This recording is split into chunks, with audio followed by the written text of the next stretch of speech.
नमस्कार दर्शकों, CoV helpline में आप सभी का स्वागत है और मैं हूं आपके साथ प्रिंसिपल और हमारे साथ है डॉक्टर संदीप डोगरा, माइक्रोबायोलॉजिस्ट। और इनसे आज भी तमाम बातें करेंगे और जितने भी सवाल आपके होंगे कोशिश यही करेंगे कि हर एक व्यक्ति का जो जवाब है वो उस तक पहुंचे। तो सबसे पहले डॉक्टर साहब आपका बहुत बहुत स्वागत है जी। तो मेरा पहला यही सवाल रहेगा कि जैसे पहली लहर इस कोरोना की आई थी वो कैसे अलग है इस लहर के, और कितने प्रिकॉशंस लेना हमारे लिए इस समय ज़रूरी है? देखिए, एक साल पहले मार्च में जब पहली बार हमने कोविड-19 का नाम सुना था और उसके बाद के जो पैटर्न था इस जो बीमारी का, उसमें और इस सेकेंड वेव में कुछ टेक्निकल डिफरेंसेस हैं। इसमें हमने पहले देखा कि जो वायरस इस बार हम लोग जो एनकाउंटर कर रहे हैं ये काफ़ी विरुलेंट है। इसका जो ट्रांसमिशन है एक से दूसरे में वो काफ़ी जल्दी है और वो ज़्यादा है। आपको रुकना चाहूँगी, मैं चाहती हूँ कि पहले हम कॉलर ले लें। हेलो जी, कहिए, हम आपको सुन रहे हैं, बोलिए। जी जी बोलिए।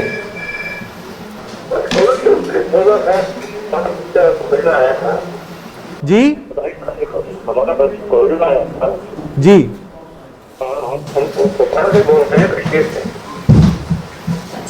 कहिए आप कहिए, हम सुन रहे हैं आपको, कहिए, जोर से कहिए।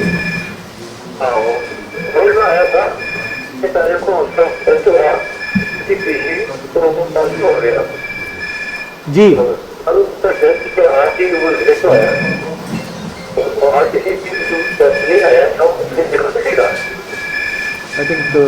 सर आपकी जो आवाज़ है वो साफ नहीं आ रही है, आप दोबारा कॉल कीजिए प्लीज। तो बिल्कुल जिस तरीके से सर मैं आपसे पूछ रही थी कि कैसे ये अलग है, यानी फर्स्ट लेयर से अगर हम सेकेंड लेयर की बात करते हैं कैसे एक डिफरेंस हमने देखा कि पहली बार और दूसरी बार में जो वायरस का जो ट्रांसमिशन था, जो इन्फेक्शन रेट था वो काफ़ी ज़्यादा था। ये बहुत जल्दी एक से दूसरे में फैल रहा था और वही रीज़न था कि हमारे केस बड़े कम वक्त में एक साथ बहुत जगहों पे बढ़ गए एक साथ में। दूसरा हमने ये भी देखा कि जैसे कि आप जानते हैं कि पिछली बार जो वायरस था उसने मोस्टली जो ओल्डर जो एज ग्रुप के लोगों थे उनको ज़्यादा उसने इफेक्ट किया था। और इस बार हमने देखा कि हर एक एज ग्रुप, चाहे वो बुजुर्ग थे, चाहे वो अडल्ट थे या बच्चे थे या एडोलेसेंट थे। हाँ बिल्कुल, क्योंकि सर उस समय ये भी कहा गया था कि जो बच्चे और बुजुर्ग हैं उन पर ज़्यादा ख्याल रखिए आप। तो जी इस बार हमने देखा कि सारे जितने भी एज ग्रुप थे सबके सब इसमें पूरी तरह से इन्वॉल्व थे, अफेक्टेड थे, जो कि एक हमारे लिए एक वरीसम रीज़न भी था। तीसरी बात हमने देखी कि पिछली बार के मुकाबले में पिछली बार जो वायरस का जो एक्सटेंट था वो ज़्यादातर शहरों में था, मेट्रोज में था, जो जहाँ पे कमर्स काम लोग ज़्यादा जाते थे करने के लिए, वहाँ तक बड़े बड़े शहरों में था। और इस बार जो शहरों के साथ साथ में जो गांव हैं हमारे वो भी इसकी चपेट में आ गए हैं। वहाँ भी हम देख रहे हैं कि जो पॉजिटिविटी काफ़ी बड़ी है। और आखिरी बात ये है कि सबसे बड़ा डिफरेंस जो था कि जो एक साल पहले जो वायरस था जो कि वुहान से आया था और अब की बात जो वायरस देख रहे हैं उसका जो जेनेटिक मेकअप है उसमें काफ़ी बदलाव आ गया हुआ है, जिसको कि हम लोग आजकल वेरिएंट के नाम से कहते हैं। तो आज जो वायरस जो हमारे बीच में है और जो ट्रांसमिशन कॉज कर रहा है वो एक वेरिएंट है जिसने अपना रूप बदल लिया हुआ है। और आज वो वायरस जो है पहले वाला जो है उसमें और इसमें काफ़ी डिफरेंसेस कैसे हम कह सकते हैं कि डिफरेंसेस है। और ये भी कह सकते हैं कि जैसे पहले वाले समय में हम ये बता रहे थे कि सिर्फ बच्चों और बुजुर्गों पर ही आप ध्यान रखिए। तो सर कॉल ले लेते हैं। जी प्लीज। नमस्कार, कहिए। जी बिल्कुल बिल्कुल, कहिए, आपका क्या सवाल है?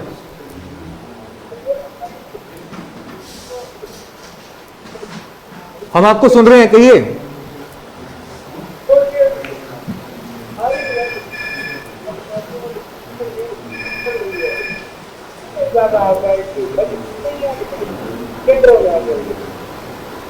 सर आपकी आवाज नहीं आ रही है क्लियर।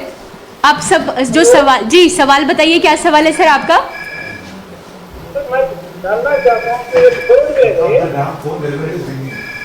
आप ये जानना चाहते हैं कि जो ये कोरोना की लेयर है ये थर्ड लेयर है? जी इनका सवाल है। देखिए, अभी हम जो जिस वक्त से गुजर रहे हैं ये कोरोना की दूसरी लहर है, सेकेंड वेव कहते हैं इसको हम इसमें। और जैसे हम अभी बात कर रहे हैं कि इसमें हम ये देखा है हमने, क्योंकि वायरस का जो संक्रमण है वो काफ़ी ज़्यादा है, तो ये बुजुर्गों के अलावा छोटे बच्चों में और यंग जो आवाम है उनको भी इन्फेक्ट कर रहा है, जो कि एक चिंताजनक बात है। इसीलिए हम देखते हैं कि अगर कोई आदमी अपने घर में पॉजिटिव आता है तो साथ ही साथ उसके बाकी जो घर के जो लोग हैं वो भी बहुत जल्दी पॉजिटिव आ जाते हैं। इसलिए बहुत ज़रूरी है कि हमें कोई भी घर में किसी का भी कोई लक्षण आते हैं तो उनको जल्दी से जल्दी उनका टेस्ट करवा के उनका आइसोलेशन करना, उनको अलग करना बाकी लोगों से, ये बड़ा अहम है, ताकि वो आदमी जो है अपने घर वालों को ये इन्फेक्शन ना दे पाए। तो जो ये आइसोलेशन की बात करते हो, ये आइसोलेशन घर में रहते हैं, रहना चाहिए, या फिर जो जैसा कि आप पहले करते थे आइसोलेशन के लिए आप जी जी जी जी वहाँ पे कोविड सेंटर जहाँ पे देखिए आप जब आइसोलेशन वार्ड रखते हैं। नहीं अभी देखिए इस बार अभी देखिए ऐसा है कि आइसोलेशन का जो फैसला है वो हम करते हैं देख के कि आदमी जो पॉजिटिव आता है उसके लक्षण कैसे हैं।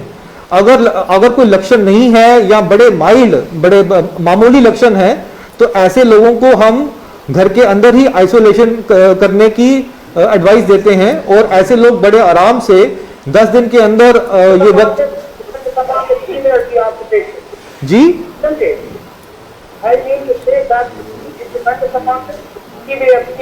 yes it depends on the presentation, yes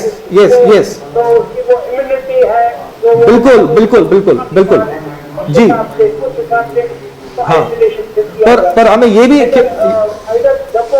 ज्यादा केयर हो जाता है उस वक्त उसको वहाँ पे एडमिट किया जाता है या फिर घर में ही? नहीं देखिए आइसोलेशन के साथ में हम आपको ये भी एडवाइस देते हैं कि मरीज को पता होना चाहिए कि ऐसे कौन से लक्षण है, ऐसे कौन से साइन है जिसपे उनको घर में नहीं रहना है, और जो हेल्थ केयर सिस्टम है, जो डॉक्टर है, उनकी सलाह लेनी है, और अगर जरूरत पड़े तो हॉस्पिटल में शिफ्ट करना है। तो सलाह तो ऑनलाइन दे सकते हैं। जी धन्यवाद। जी शुक्रिया। तो बिल्कुल देखिए सर, जिस तरीके से इन्होंने भी सवाल पूछा और वही हम बात भी कर रहे थे, जिस तरीके से मैंने आपको पूछा कि फर्स्ट जो लेयर है उससे कैसे डिफ्रेंशिएट है, आपने उसमें वेरिएंट की बात की है। वही आपने ये भी देखा होगा कि हाल ही में अब जो है डबल मास्क पहनना लोगों ने शुरू कर दिया, यानी एक सर्जिकल मास्क के ऊपर दूसरा मास्क पहना हुआ है। क्या वो भी कहीं ना कहीं एक सेफ्टी को हम कह सकते हैं? इसका वैलिड क्वेश्चन, इसका लिंक बेसिकली वेरिएंट से ही है। जैसे मैंने कहा कि जो प्रेजेंटली जो वायरस सर्कुलेशन में है ये ज़्यादा इन्फेक्शियस है और इसका जो ट्रांसमिशन रेट है वो ज़्यादा है। तो जो प्रिवेंशन हम लास्ट टाइम 1 साल पहले कर रहे थे वो अभी इस बार हम एडवाइस नहीं करते, बिकॉज अल्टीमेटली ऑब्जेक्टिव है कि हमने अपने आप को सेफ रखना है। तो डबल मास्किंग की जो एडवाइजरी अभी आज की डेट में जारी है वो इसलिए है कि हमने जो अपनी प्रोटेक्शन करनी है वो हम पहले एक लेयर लेके चलते थे, अब हमको वही लेयर डबल करनी है, because of the same reason कि वायरस इज मोर इन्फेक्शियस। ये कम टाइम में आपको इन्फेक्ट कर सकता है। ये एक क्लोज्ड हॉल में यहाँ पे 10, 15, 20 लोग बैठे हैं, एक साथ बैठे हुए हैं, यहाँ पे एयर कंडीशनिंग है, यहाँ पर वेंटिलेशन नहीं है, वहाँ पर ये कम वक्त में ज़्यादा लोगों को इन्फेक्ट कर सकता है। तो पर्सनल सेफ्टी के लिए अगर किसी ने काम करना है, घर से बाहर निकलना है, पर्सनल सेफ्टी के लिए एडवाइजरी जो है वो डबल मास्किंग की इसलिए है ताकि जो चांस है, जो रिस्क है, रिस्क ऑफ इन्फेक्शन, वो हम कम से कम कर सकें। जी सर, नेक्स्ट कॉलर ले लेते हैं। हेलो अस्सलाम वालेकुम। वालेकुम सलाम। जी कहिए, क्या सवाल है आपका? कोविड इंजेक्शन जी बोलिए। जी कोविड इंजेक्शन आपने लगा लिया, वैक्सीन कह रहे कि उनके शरीर में दर्द जो है वो हो रहा है। आपने कब लगाया कोविड का इंजेक्शन? ये हो गया मुझे दूसरा डोज तकरीबन 10 दिन। 10 दिन हो गया आपको, और क्या क्या क्या दिक्कत आ रही है आपको? मुझे पेन जैसा हो रहा है पीछे, और सिर में भी थोड़ा चक्कर जैसा आता है। देखिए अक्सर ये देखा गया है कुछ लोगों में इंजेक्शन लगाने के बाद, ये आपका पहला वाला टीका है? पहला वाला? दूसरा। तो कई बार ये देखा जाता है कि इंजेक्शन लगाने के बाद में कुछ दिनों तक बुखार या दर्द, या जहाँ टीका लगता है वहाँ दर्द रहती है। ये लक्षण जो है धीरे धीरे अपने आप ठीक हो जाते हैं। आप थोड़ा सा आराम कीजिए, अपने खाने पीने का ख्याल रखिए, और अगर दर्द वगैरह ज़्यादा होती है तो आप पैरासीटामोल की जो टैबलेट है वो ले सकते हैं, और थोड़े दिन का वेट कीजिए, ये लक्षण ठीक हो जाएंगे आपके। कौन सा इंजेक्शन होते हैं? आप कौन सा टैबलेट खाओ? दर्द के लिए आप पैरासीटामोल की जो टैबलेट होती है वो ले सकते हैं, और कुछ दिनों जी थोड़ा मुझे बात सर, आप अपनी टीवी की जो वॉल्यूम है वो कम करिए क्योंकि आपकी वॉइस डबल आ रही है सर। ठीक है, ठीक है। तो बिल्कुल जैसे इन्होंने इंजेक्शन लगवा दिया है, और बुखार की बात करें या हम जिस तरीके से बात करें, जैसे इन्होंने कहा कि इन्हें जो पेन है वो दिख रहा है शरीर में, तो क्या ये लक्षण भी हम इसे सिंपल तौर पे ही ले कि एक वैक्सीनेशन लगाने के बाद, क्योंकि हर किसी की बॉडी एक जैसी नहीं है, तो ये लक्षण भी ये देखिए, वैक्सीन एक फॉरेन चीज़ है जो हम अपनी बॉडी में लगाते हैं, तो जायज़ है कि बॉडी रिएक्ट करेगी उसके ऊपर। कईयों में माइल्ड सा जो इसका जो रिस्पांस होता है, कई लोग में सिवियर होता है। तो मोस्टली हमने देखा है कि वैक्सीन के बाद में कोई भी एज ग्रुप हो तो माइल्ड सिम्टम्स हो सकते हैं जो एक्सेप्टेबल हैं। इनमें से ऐसे कोई डरने की बात नहीं है। उल्टा हम तो ये कहते हैं कि ये अच्छा साइन है कि आपकी बॉडी रिस्पॉन्स कर रही है एक वैक्सीन के अगेंस्ट। बुखार आना, दर्द होना, कुछ दिनों के लिए टांगों में दर्द होना, बदन में दर्द होना, ये एक एक्सेप्टेबल रिस्पॉन्स है किसी वैक्सीन। आप देखिए, जब छोटे बच्चों को हम टीके लगाते हैं उनको भी कभी कभी बुखार होता है, तो ये इसमें घबराने की बात नहीं है। इसमें हमें थोड़ा सा अपना वेट करना चाहिए। अगर दिक्कत ज़्यादा हो तो हम उसमें अपना टैबलेट पैरासीटामोल खा सकते हैं और डॉक्टर से बात भी कर सकते हैं, और हमें वेट करना चाहिए। मोस्टली 48 से 72 घंटे के अंदर ये लक्षण जो है सारे ठीक हो जाते हैं। जी वहीं पे बिल्कुल आपने सही कहा, तो नेक्स्ट कॉल भी ले लेते हैं। जी, हेलो जी, कहिए। हाँ जी, ये डॉक्टर लाए हो? हाँ जी, कहिए, क्या सवाल आपका, हम सुन रहे हैं आपको। कह रहे हैं हम कश्मीर से बोल रहे हैं। जी कहिए। जब से मैंने कोविड का वैक्सीन किया ना पहले डोज, तब से मुझे सिर में दर्द होता है। कितने दिन हो गए आपको वैक्सीन लगाए हुए? 5 तारीख को, 5 मई।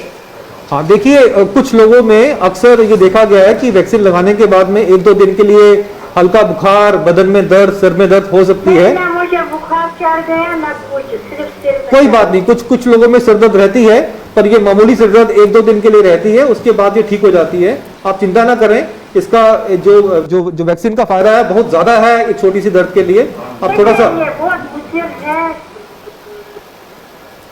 जी, के लिए मुश्किल है। आप एक टैबलेट पैरासीटामोल ले सकते हैं सर दर्द के लिए। मैंने तो 2-3 दिन दोनों खाया, 650 mg खाया मैंने। हाँ, दोनों 650 ले सकते हैं जी। ये हो गया सिर में दर्द, तब से लेके आज तक सिर्फ सिर में दर्द। नीचे झुकी हूँ तो सिर में दर्द, कुछ का सिर में दर्द। आप देखिए, ये जो दर्द है आपको किसी और कारण से भी हो सकती है। मामूली जो दर्द होती है जो वैक्सीन के बाद की, वो 1-2 दिन में ठीक हो जाती है। आप अपने अगर ये रहती है आपको 2 या 3 दिन के बाद भी अगर रहती है, तो अपने आसपास के वहाँ किसी डॉक्टर को एक बार दिखाइए, वो आपको बताएंगे क्या करना है इसके लिए। तो बिल्कुल जैसे इन्होंने भी कहा कि सर में दर्द जो है वो हो रही, तो वहीं पे हम कह सकते हैं कि कुछ लोग खुद से रश करते हैं, मेडिसिन खुद से खाने लग जाते हैं। उसमें एक कामनेस होना कितना ज़रूरी है, क्योंकि से अगर बात करें इस समय हर कोई व्यक्ति डरा हुआ है, चाहे मामूली बुखार आ जाए, खांसी आ जाए, जुकाम आए। ताकि इससे पहले अगर हम बात करें, ये आम बातें होती थी, क्योंकि अगर फीवर आता है ये लाजमी है कि वो 2-3 दिन तो लेगा ही। अगर खांसी आती है वो भी कुछ समय लेती है जब तक वो रिकवर करती है। लेकिन आजकल लोग जो है वो जल्दी से रश कर रहे हैं कि कहीं उन्हें कोरोना का जो लक्षण है वो तो नहीं। तो उनके लिए ये तो ज़रूरी है कि एहतियात तो बरतना है, लेकिन खुद से जो ट्रीटमेंट अपना करते हैं वो कितना घातक भी हो सकता है। देखिए, कोविड हो या नॉन कोविड हो, सेल्फ मेडिकेशन कभी भी ठीक नहीं रहता किसी के लिए भी। तो अब अगर कोविड की बात करें तो कोविड में जो घबराहट में जो हम मानते हैं कि जैसे किसी को पता लगता है कि कोविड हो गया, तो पहला रिस्पांस पैनिक का होता है। बिल्कुल खुद ना हो लोग करवा देते हैं। तो ये हमने देखा, ये पैटर्न है एक। लेकिन बात समझने की ये है कि अल्टीमेटली हमको देखना है कि क्या आपको उन दवाइयों की ज़रूरत है जो आपको व्हाट्सएप से मिलती है या कोई कहता आपको, और आपको ये पता होना चाहिए कि आपको क्या दवाई लेनी है और कब लेनी है और कितनी लेनी है। इसके लिए सबसे ज़्यादा ज़रूरी है कि आपका जो है मेडिकल असेसमेंट। देखिए, डॉक्टर के आज नंबर्स हर जगह पे मौजूद हैं, टेली कंसल्टेशन की लाइंस खुली हैं, नंबर्स आपके पास व्हाट्सएप ग्रुप में घूमते रहते हैं। तो सबसे बेहतर रहेगा कि एक डॉक्टर को ही फैसला करने दीजिए कि क्या दवाई खानी है, कितनी खानी है, कब खानी है, ना कि ये कि किसी के कहने पे 3-4 खुद खा ली और बाद में उसके जो इफेक्ट्स होते हैं फिर वो तंग करते हैं। जी सर, नेक्स्ट कॉल ले लेते हैं जी। हेलो हेलो हेलो, लगता है कॉल लगा नहीं। तो बिल्कुल बहुत ज़रूरी है कि आपका टच में भी रहना। या कॉल ले लेते हैं सर नेक्स्ट। हेलो जी, कहिए। जी डॉक्टर साहब से बात कर सकते हैं? हाँ जी, जी जी सुन रहे हैं आपको, बोलिए क्या सवाल है आपका? जी मेरा सवाल ये है, अगर कोई कोविड पॉजिटिव हो जाता है जी तो उसके कितने टाइम के बाद हम वैक्सीन कर सकते हैं? देखिए, कोविड पॉजिटिव आने के बाद सबसे पहले आपका जो ऑब्जेक्टिव है वो हुआ है कि आप बिल्कुल पूरी तरह से ठीक हो जाइए, कोविड से बाहर आइए। जो आपका होम आइसोलेशन का पीरियड है पूरे 10 या 14 दिन का जो है वो पूरा होने के बाद जब आप बिल्कुल तरह से ठीक हो जाते हैं, उसके आपको कम से कम 2 हफ्ते का वेट करना है, यानी कि 14 दिन। कोविड से बाहर, होम आइसोलेशन से बाहर निकलने के बाद 2 हफ्ते का वेट, उसके बाद आप पहली डोज अपनी वैक्सीन की कोई भी लगा सकते हैं। ठीक है सर, तो मतलब हमें 14 डेज का वेट करना है जब हमारा सेकेंड टेस्ट नेगेटिव आता है? देखिए, आइसोलेशन के बाद में सेकंड टेस्ट की जरूरत नहीं रहती है, हम एडवाइस नहीं करते हैं आजकल। अगर आप 10 दिन के बाद में कोई सिम्टम आपको नहीं है, बुखार आपको 3 दिन तक लगातार नहीं है, आपको दवाई नहीं खा रहे हैं, तो आप क्लिनिकली कोविड से बाहर निकल चुके हैं। आपको बस उसके आगे 2 हफ्ते का और इंतजार करना है और उसके बाद आप कोई भी कोविशील्ड या कोवैक्सीन जो है वो ले सकते हैं एज पर योर एलिजिबिलिटी। ठीक है sir, thank you so much. Welcome welcome. तो बिल्कुल जैसे इनमें ये था कि इस तरीके से वैसे सर ये भी देखने में आया कि जब जो भी फर्स्ट वैक्सीनेशन का डोज लगा रहा है वो अभी तक ये क्लियर नहीं हो पाया उन्हें कि कितना समय उन्हें इंतज़ार करना है नेक्स्ट डोज के लिए, या एक लिमिटेशन होना ज़रूरी है कि आप 1 वीक या 2 वीक का गैप रखिए, या अगर विद इन 15 डेज में आप सेकेंड डोज ले लेते हैं वो कितना इंपॉर्टेंट है, इसके बारे में देखिए उसमें मैं ये कहूँगा कि इसमें जो थोड़ा सा लोगों को कन्फ्यूजन वो इसलिए है कि 2 वैक्सीन हैं, दोनों टेक्निकली डिफरेंट वैक्सीन हैं, दोनों की रिकमेंडेशन अलग अलग हैं, तो लोग कई बार कंफ्यूज हो जाते हैं।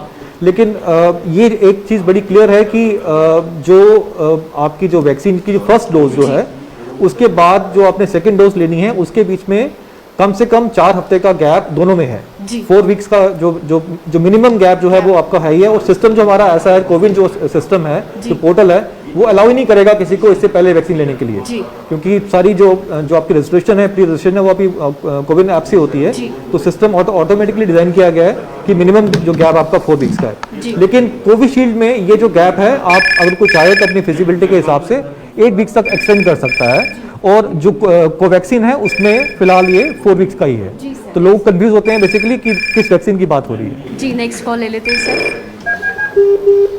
Hello hello doctor Amlai. Yes yes please. Doctor साहब, मैं कश्मीर से बात कर रही हूँ। जी कहिए, क्या सवाल है आपका? डॉक्टर साहब, मेरा सवाल है कि डॉक्टर साहब मुझे एलर्जी ज्यादा हो रही है, क्या ये वायरस की फैलने की अलामत है या नहीं? देखिए, क्या आप थोड़ा बताएंगे डिटेल में एलर्जी कहाँ पे किस तरह से हो रही है आपको? डॉक्टर साहब मुझे यहाँ गले में हो रही है, ये खुजली से हो रही है डॉक्टर साहब।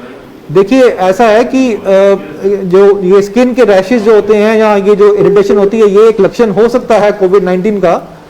इसके अलावा आपको कोई और दिक्कत है, कोई बुखार खांसी? नहीं कोई बुखार नहीं, मुझे ऑलरेडी है। तो अभी फिलहाल हम अगर कोविड की बात करें तो उसको उससे लिंक करना ठीक नहीं रहेगा। आप इसको बाद में कभी दिखा सकते हैं।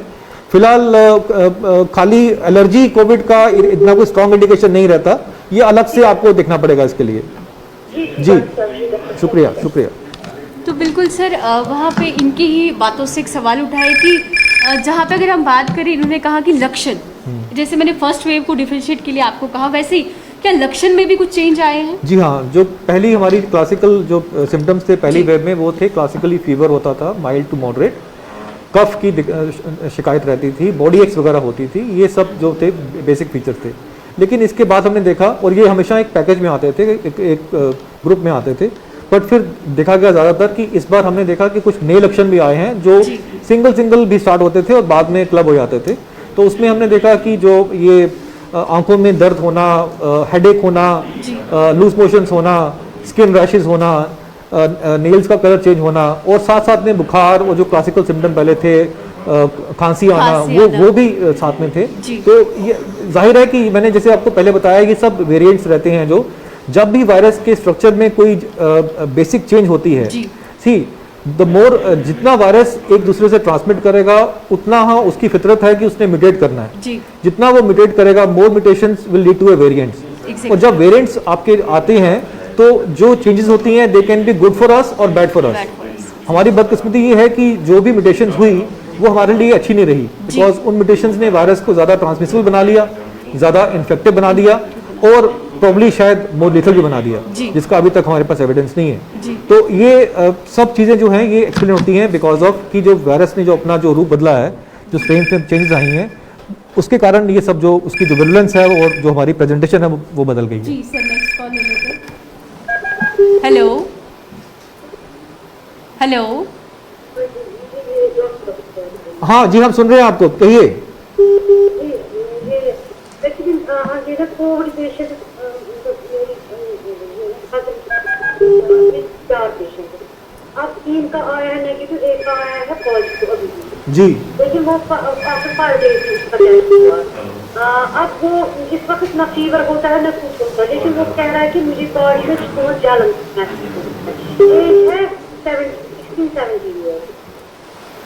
देखिए, जो पॉजिटिव आया है, चाहे उसको लक्षण है या नहीं है या कम है, तो उनको आपने आइसोलेट करना है, बाकी लोगों से अलग करना है। आइसोलेशन नहीं है, क्योंकि पॉजिटिव आया था ना, पीसीआर जी। पॉजिटिव आया था। हाँ, तो अभी उनको कितने दिन हो गए आइसोलेशन में? आइसोलेशन में आज है 8 डे। 8 थे।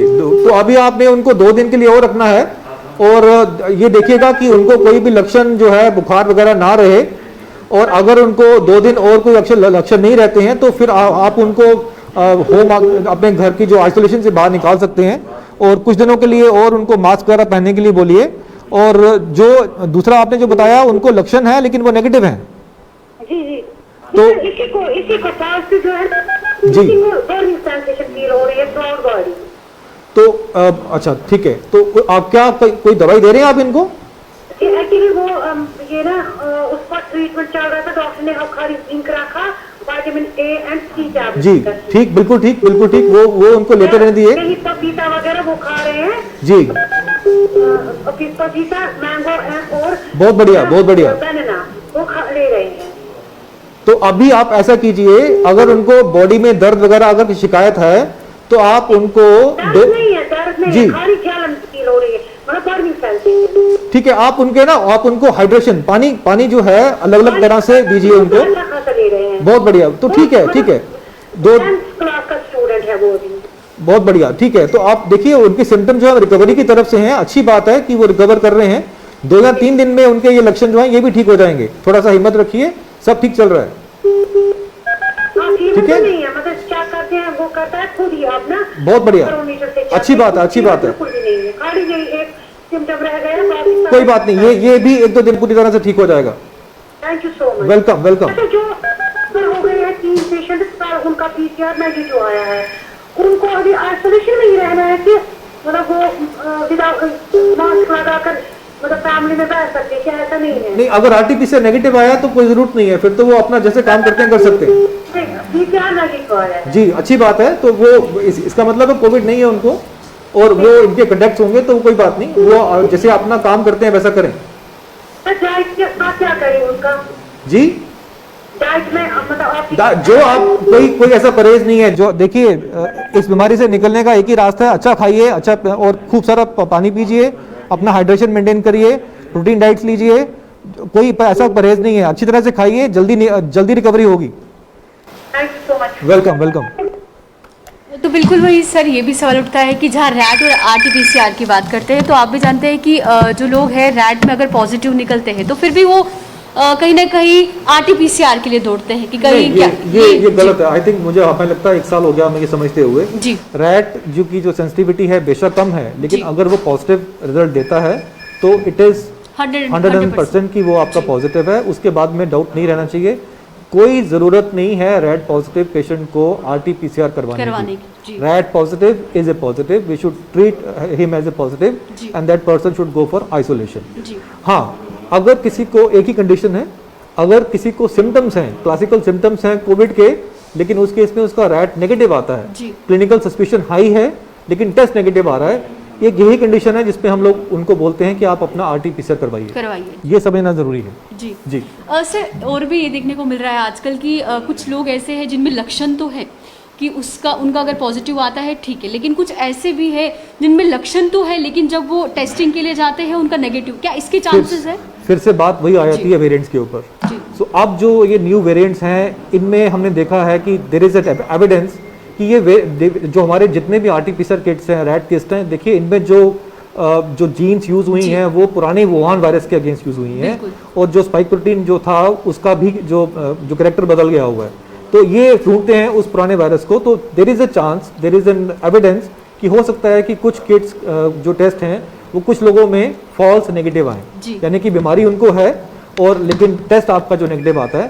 पर फिर मैं कहूँगा आपको कि हम जब मरीज को देखते हैं हम उसको पूरा उसका क्लिनिकल पिक्चर देखते हैं, उसके सिम्टम्स देखते हैं और साथ में लैब का रिपोर्ट भी देखते हैं।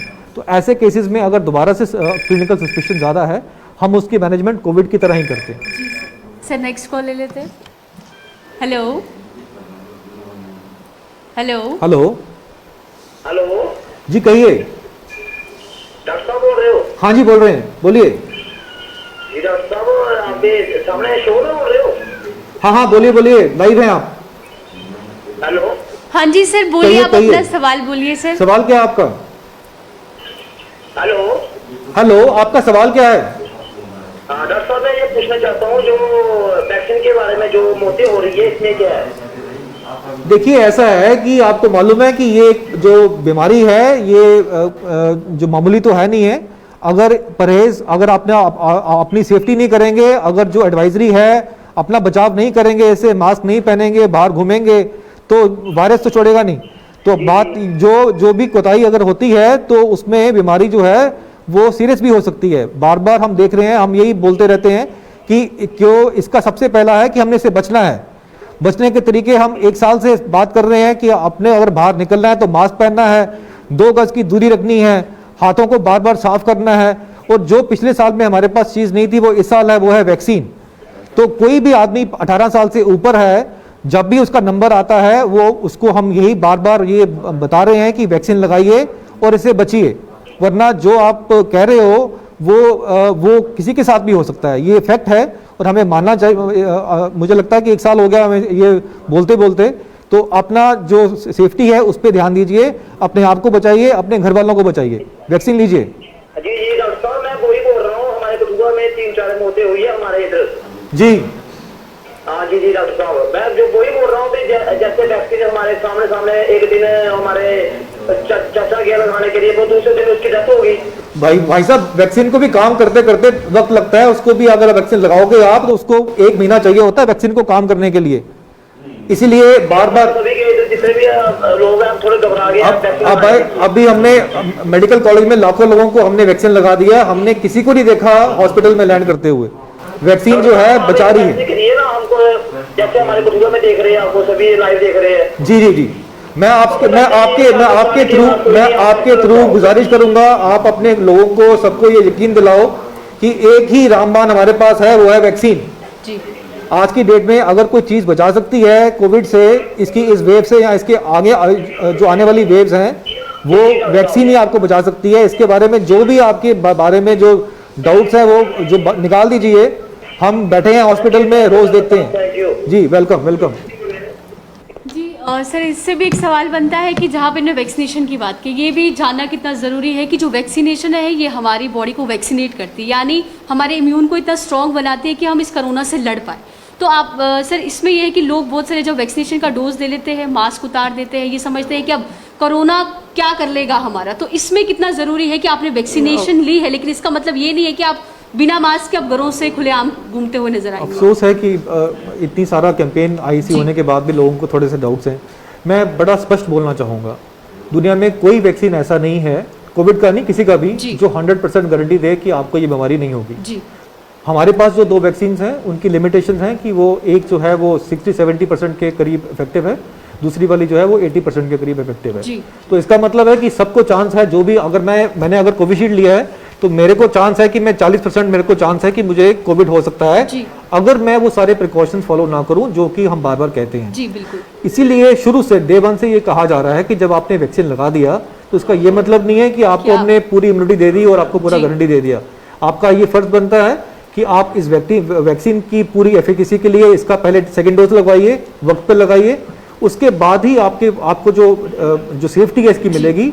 और वो सेफ्टी के बाद भी आपको एडेड सेफ्टी जो है वो मास्क और सोशल डिस्टेंसिंग से मिलेगी। जी। और जब एक बात जरूरी है कि जब आपने वैक्सीन ले लिया, आप अपने आप को बचाते हो और एक आप देश के लिए बड़ा नेक काम करते हो कि आप ट्रांसमिशन का जो चेन है उसको ब्रेक करते हो। जी। बिकॉज जब एक किसी को वैक्सीन लग जाता है तो वो अपने आप अगर उसको दोबारा अगर इन्फेक्शन होता भी है तो वो आगे इसको ट्रांसमिट नहीं करता। जी।